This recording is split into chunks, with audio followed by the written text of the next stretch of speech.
자유한국당 전당대회가 이제 얼마 안 남았죠. 전당대회를 통해서 새로운 지도부가 들어서게 되는데요. 이게 우리나라 금년 내년 정치 지형에서 상당히 중요한 변곡점의 하나가 될 것 같습니다. 자유한국당 전당대회를 어떻게 봐야 될까? 그 관전법에 대해서 잠시 좀 설명을 드릴까 합니다. 사실 그동안 보수가 괴멸 또는 자멸의 상태 아니었습니까? 지난 2년간 특히 작년에 지방선거에서는 역대 최악의 참패를 당했고 대선이나 이런 데서 진 거는 말할 것도 없고 또 지지율도 지금 자유한국당과 바른미래당으로 갈라져서 그런 것도 있지만 합쳐봤자 20% 아래밖에 안 되는 그런 상황이었습니다. 근데 이제 작년 말부터 지금 상황이 좀 달라지고 있죠. 문재인 정부의 실정이 가속화되면서 많은 국민들이 이거 기대를 접기 시작했고 보수 쪽에 이제 좀 눈을 돌리기 시작한 거죠. 정치적으로 보면 이게 일종의 반사이익인데 반사이익을 가지고 뭘 하는 데는 미천은 되지만 그걸로는 충분하지 않죠. 필요 조건이긴 하지만 충분 조건은 되지 않습니다. 물론 선거에는 굉장히 중요한 영향을 미치죠. 그러다 보니까 국민들이 지금의 어떤 정부나 이 집권당에 대해서 그 등을 돌린 사람들이 이쪽을 쳐다보게 돼 있는데 이쪽은 여전히 분열된 상태잖아요.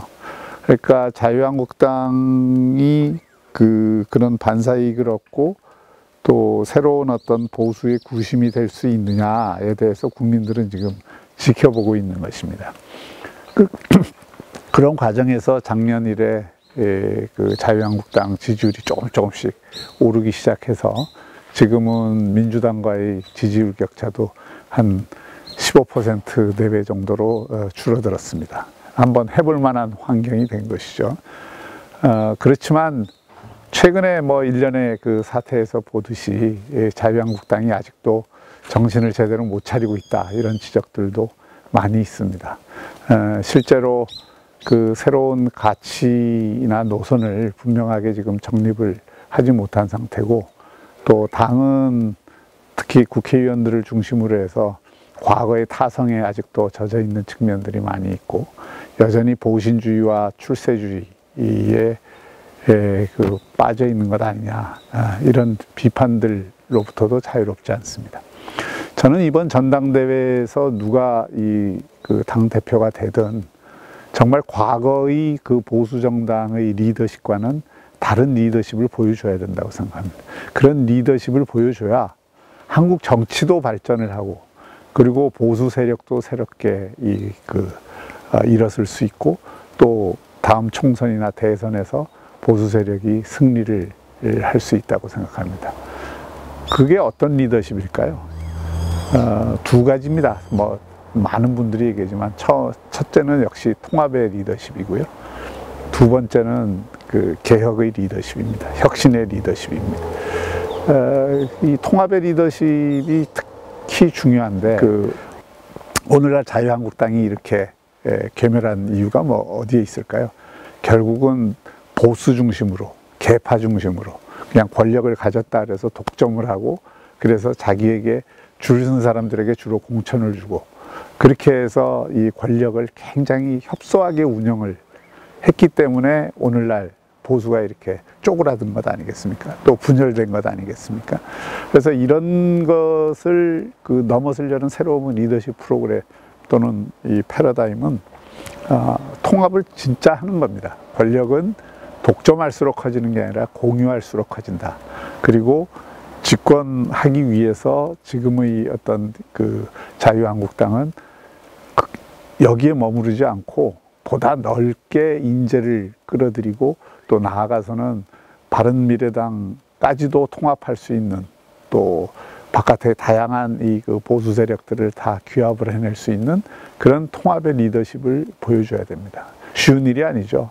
서로 생각도 다르고 이해관계도 다르고 굉장히 복잡한 일입니다. 그러나 그 어려운 일을 해낼 때 지금의 그 자유한국당하고는 완전히 다른 그런 정당으로 거듭날 수 있을 것입니다. 또 하나는 결국 이런 거를 해내는 데 있어서 단순히 모이자 해갖고 모이는 게 아니잖아요. 그러니까 미래를 위한 방향성을 또는 비전을 명확히 제시를 해줘야 그 비전과 방향성을 중심으로 해서 과거에 우리가 더 생각이 다르고 과거에 대한 평가가 다르다 하더라도 미래를 위해서는 우리가 하나가 될 수 있겠구나 하는 그 믿음을 줄 수 있는 것 아닙니까? 그런데 그런 의미에서 미래를 위한 이 비전 또는 미래를 열어갈 수 있는 새로운 노선 이런 걸 확립을 하는 것이 대단히 중요합니다. 그리고 그런 걸 중심으로 해서 혁신을 해야죠.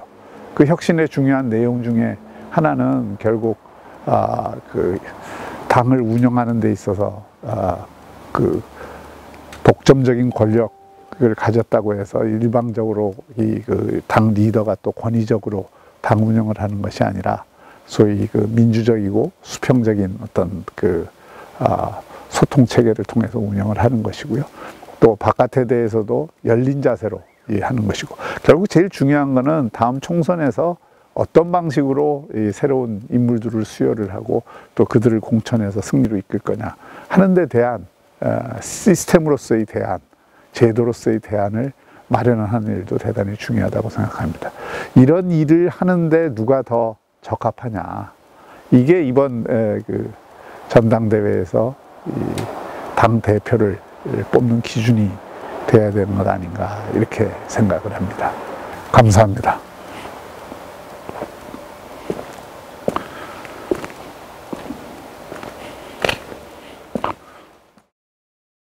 생각의 힘을 키우다. 박형준의 생각TV.